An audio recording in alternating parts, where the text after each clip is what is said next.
Hello बच्चों, हिंदी की कक्षा में आपका स्वागत है। हमने अपने पिछले भाग में जहाँ चाह वहाँ रहा के पहले पार्ट में पढ़ा था कि किस तरह बच्चों को बारिश की वजह से परेशानी हो रही थी और वे पाठशाला नहीं जा पा रहे थे, जिसकी वजह से उनके पढ़ाई में भी नुकसान हो रहा था। तो आज हम उसके आगे का भाग पढ़ेंगे। तो वे लोग पिछले पार्ट में हमने देखा कि किस तरह वे लोग ताली बजा बजा कर एक वाक्य का गीत बना करके गा रहे थे कि हम बच्चे कर भी क्या सकते हैं, हम बच्चे कर भी क्या सकते हैं। इस पर दामिनी ने सबसे कहा कि हंसो मत, कोई कुछ कर सकता है तो वह हम ही हैं। आत्मविश्वास भरा यह स्वर दामिनी का था। तो दामिनी ने बहुत ही आत्मविश्वास के साथ, कॉन्फिडेंस के साथ सबसे कहा कि हंसो मत, इस बात को हंसी में मत टालो। अगर यहाँ पर कोई कुछ कर सकता है तो वो सिर्फ हम ही कर सकते हैं, हम बच्चे ही कुछ कर सकते हैं, क्योंकि हम बच्चे ही इस देश का भविष्य हैं। हर समस्या का निदान संभव है। हर समस्या, जो भी प्रॉब्लम होती है, उसका निदान, उसका सल्यूशन, हल संभव है, पॉसिबल है। प्रकृति ने विचार करने के लिए हमें बुद्धि दी है, और जो ये नेचर है, प्रकृति, उसने हमें यह जो बुद्धि दी है, जो ये इंटेलिजेंस दिया है हमें, सिर्फ इंसानों को, ये हमें विचार करने के लिए, सोचने समझने के लिए दिया है। मुझे विश्वास है कि हम सब मिलकर विचार करेंगे तो कोई ना कोई रास्ता अवश्य मिलेगा।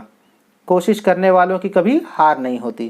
तो दामिनी ने सब में एक तरह से एनकरेजमेंट भरा, सभी को उत्साहित किया कि नहीं, हम थक हार करके नहीं बैठ सकते हैं। अगर ये प्रॉब्लम है तो हमें इसे मिलजुल कर विचार करके इसका कोई ना कोई रास्ता निकालना चाहिए, क्योंकि कोशिश करने वालों की कभी भी हार नहीं होती है। दामिनी की बातों ने बातचीत का माहौल बदल दिया।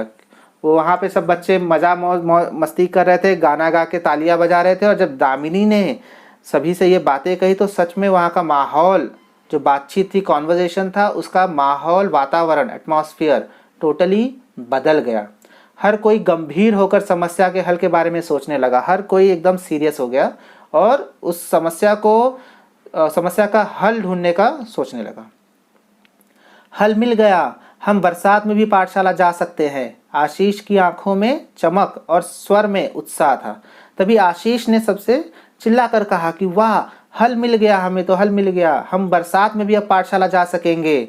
और ये कहते वक्त उसकी आंखों में चमक थी, एक ब्राइटनेस थी, और स्वर में एक उत्साह था, उमंग था, एंथुजियाज्म था। कैसे? सबने एक साथ पूछा। हम नाले पर पुल बनाएंगे। सबने पूछा कि आखिर कैसे यह हल मिला, क्या हल है? तो उसने कहा कि हम नाले पर पुल बनाएंगे, एक ब्रिज बनाएंगे। पुल? मित्रों के स्वर में आश्चर्य को भांपकर आशीष ने आत्मविश्वास पूर्वक उत्तर देते हुए कहा, हाँ, पुल। जब उसने पुल कहा तो सब बच्चे एकदम आशंकित हो गए, एकदम सस्पेक्ट की नज़र से उसे देखने लगे कि अरे, ये कैसे ये बता रहा है कि हम पुल बना लेंगे। तो आशीष ने भी उस बात को भांप लिया। भांपना अर्थात सेंस कर लिया उसे कि हाँ, अच्छा, इन लोग मुझ पर विश्वास नहीं कर रहे। तो उसने बहुत ही आत्मविश्वास पूर्वक कहा कि हाँ, हम पुल बनाएंगे। विज्ञान की पुस्तक में हम सबने पुल की जानकारी पढ़ी है। जब कभी शहर गए हैं, बड़े बड़े पुल देखे भी हैं। अंतर्जाल से हम जानकारी भी प्राप्त कर सकते हैं। गांव का नाला बहुत ज़्यादा चौड़ा नहीं है, हमें लगभग 10 फीट का पुल बनाना होगा। तो उसने अपनी सारी प्लानिंग बता दी कि ये कोई बड़ी बात नहीं है। हमने अपने विज्ञान के पुस्तक में पुल के बारे में जानकारी पढ़ी है, शहर में भी गए तो वहाँ पे भी हमने देखा है कि पुल किस तरह के हैं। और अंतर्जाल अर्थात इंटरनेट, तो इंटरनेट से भी हम जानकारी प्राप्त कर सकते हैं कि किस तरह पुल बनाया जा सकता है। और गांव का जो नाला था वो ज़्यादा चौड़ा भी नहीं था। ओके, चौड़ा अर्थात वाइड या ब्रॉड, तो ज़्यादा चौड़ा नहीं था। तो उसने कहा कि हमें लगभग अप्रॉक्सीमेटली 10 फीट का पुल बनाना पड़ेगा। पुल बनाने का विचार जंगल की आग की तरह ये संबा गांव में फैल गया। जंगल की आग की तरह फैलना भी एक मुहावरा है, अर्थात सभी को मालूम होना। तो जो पुल बनाने का जो बच्चों ने डिसाइड किया था, ये बात पूरे गांव में सभी को मालूम पड़ गई। हर व्यक्ति इस विचार और विद्यार्थियों के हौसले की प्रशंसा कर रहा था। हर व्यक्ति, जो बच्चों ने जो डिसाइड किया था और उनके हौसले की, उनका हौसला अर्थात साहस, उत्साह, उनका जो मोराल था, उसकी प्रशंसा कर रहा था। प्रशंसा अर्थात तारीफ, प्रेस कर रहा था। विद्यार्थियों ने छोटे छोटे समूह बनाकर इस प्रकल्प की बारीकियों पर काम करना शुरू कर दिया था। तो विद्यार्थियों ने अपने छोटे छोटे ग्रुप्स बना लिए थे इस प्रकल्प की बारीकियों पर काम करने के लिए। प्रकल्प अर्थात प्रोजेक्ट जो उन्होंने लिया था, और वो बारीकी अर्थात स्पेसिफिकेशंस, उसकी जो विस्तृत जानकारी है उस पर काम करने के लिए उन्होंने छोटे छोटे ग्रुप्स बना लिए थे और उस काम को डिवाइड कर लिया था। सामग्री की सूची बनाई थी, जो भी सामान उन्हें चाहिए था उसकी जो उन्होंने एक सूची, एक लिस्ट तैयार कर ली थी। सामग्री खरीदने के लिए 20-20 रुपए एकत्रित करना आरंभ किया। अब तक पाठशाला के शिक्षक और गांव के लोग भी सहायता के लिए आगे आ चुके थे, तो उन्होंने जो सामग्री चाहिए थी उसके लिए सभी लोगों से 20-20 रुपए जमा करना शुरू किया, कलेक्ट करना शुरू किया। और इस काम में अब तक पाठशाला के जो शिक्षक थे वे और गांव के कुछ लोग भी सहायता के लिए आगे आ चुके थे।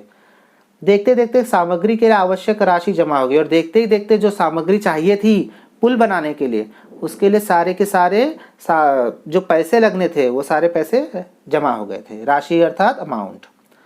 बुजुर्गों का अनुभव, युवाओं की शक्ति और विद्यार्थियों का उत्साह सब एक साथ मिलकर काम कर रहे थे। तो ये जो पुल बनाने का काम था इसमें बुजुर्गों का अनुभव था, बुजुर्ग अर्थात एल्डरली पीपल, वृद्ध लोग, उनका अनुभव, उनका एक्सपीरियंस था। युवाओं की शक्ति थी, युवा अर्थात यूथ, जवान, उनकी शक्ति थी, ताकत थी। और विद्यार्थियों का उत्साह, जो विद्यार्थी थे, जो स्टूडेंट्स थे, उनका उत्साह, उनका एंथुजियाज्म जो था वो सब एक साथ मिलकर के काम कर रहा था।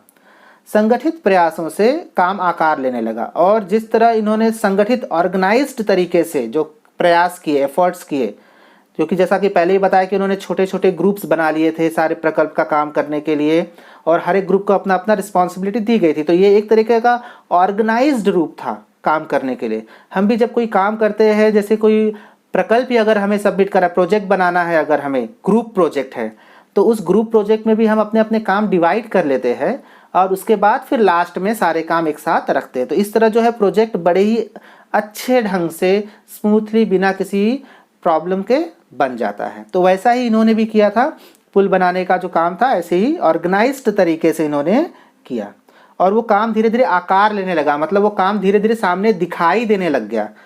उनके जो प्रयास थे, सीमेंट के पाइप खरीदे गए, पत्थर इकट्ठे किए गए, ईंटें आई, बंजर जमीन से मिट्टी खोदी गई। गांव के छगन बाबा नामक एक बुजुर्ग ने प्रचुर मात्रा में रेत उपलब्ध करा दी। पुल बनाने के लिए पूरे गांव के हाथ एक साथ मिट्टी का भराव करने लगे। तो इस काम में सभी लोगों ने जो भी पॉसिबल, जो उनका जो मदद कर सकते थे वो सारी की सारी मदद सबने की। सीमेंट के पाइप आए, पत्थर इकट्ठे किए गए, ईंट आई, बंजर मिट्टी, बंजर अर्थात बैरन लैंड से मिट्टी खोदी गई। फिर वहाँ पे एक छगन बाबा नाम के एक बुजुर्ग थे जिन्होंने प्रचुर मात्रा में रेत उपलब्ध करा दी। प्रचुर अर्थात पर्याप्त मात्रा में, प्लेंटीफुल, रेत यानी सैंड उपलब्ध करा दी, अवेलेबल करवा दी। फिर पुल बनाने के लिए सारा गांव एक साथ मिट्टी का भराव करने लगा। मिट्टी का भराव करना अर्थात पिचिंग, मिट्टी भरने लगा। हर दिन स्वप्न पूर्ति, स्वप्न पूर्ति में दो शब्द है, स्वप्न पूर्ति यानी सपने का जो पूरा होना है, वह हर दिन स्वप्न पूर्ति की तरफ एक एक कदम बढ़ाने लगा। तो ऐसा लग रहा था जैसे कि एक एक स्टेप बाय स्टेप ये लोग अपने सपना पूरा करने की तरफ बढ़ते चले जा रहे हैं। अंततः आनंद की वह सुबह भी आ गई। अंततः अर्थात फाइनली, आखिरकार आनंद की वह सुबह आ गई। वर्षों की कठिनाई दूर हुई। ये जो था वर्षों का प्रॉब्लम था, कई सालों से प्रॉब्लम था, पुल नहीं था जिसकी वजह से हर बरसात में बच्चों को स्कूल नहीं जा पाते थे बच्चे। तो ये वर्षों की जो कठिनाई प्रॉब्लम थी वो दूर हुई।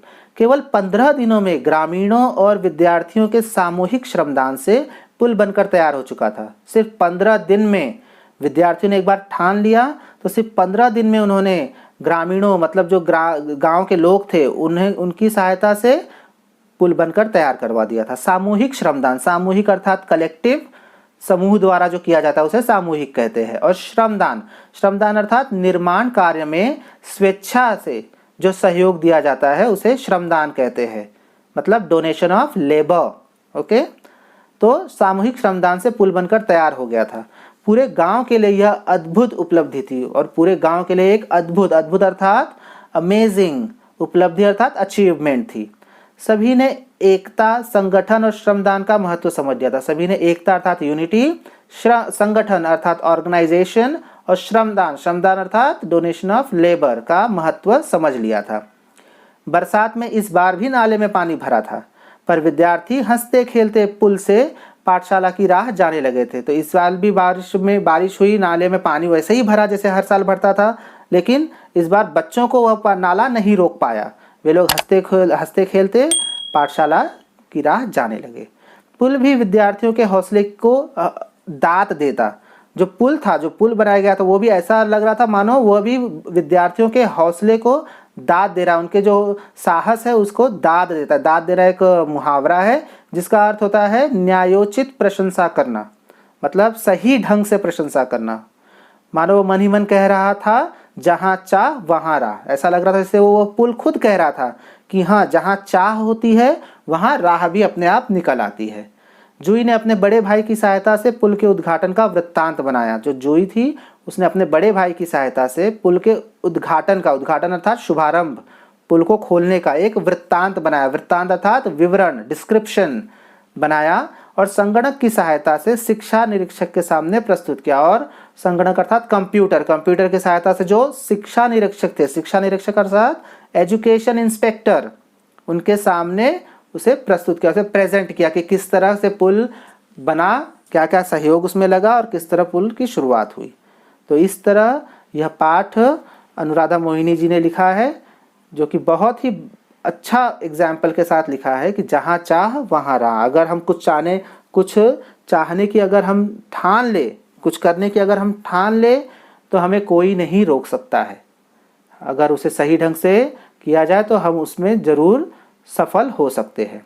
और इस पाठ का अनुवाद किया गया है संजय भारद्वाज द्वारा। आशा करता हूँ कि आप लोगों को यह पाठ अब अच्छे से समझ में आ गया है। और जैसा कि मैंने स्टार्टिंग में ही कहा था कि कोई भी चीज़ अगर हम कहानी के माध्यम से पढ़ते हैं तो वो हमें लंबे समय तक याद रहती है।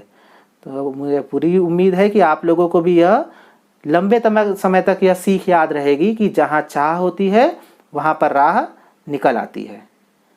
चलिए अब इस भाग पर आधारित कुछ प्रश्नोत्तर हल कर लेते हैं।